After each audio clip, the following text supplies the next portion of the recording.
බ්‍රව්නීස් කප් cakes හදමු. අවශ්‍ය ද්‍රව්‍ය බලමු.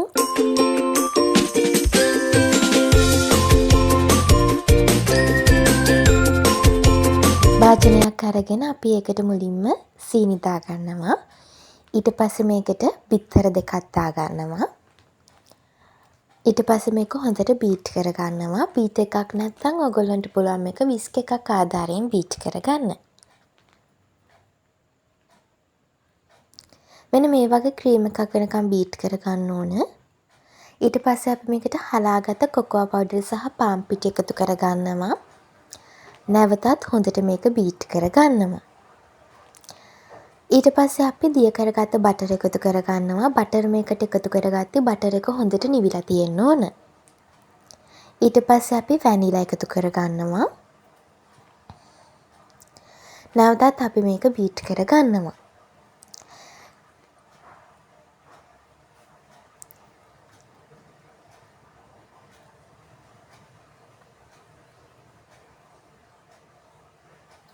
මෙන්න මේ විදිහ දියාරු පදමක් තමයි එන්නේ බීට් කරාට පස්සේ. අපිට ඊට පස්සේ පුළුවන් මේක කැමති භාජනයකට දාගන්න. oven එකට අපි දාද්දී oven එක preheat කරලා තියෙන්න ඕනේ. සෙල්සියස් අංශක 180ට විනාඩි 30ක් බේක් වෙන්න අපි මේක දානවා.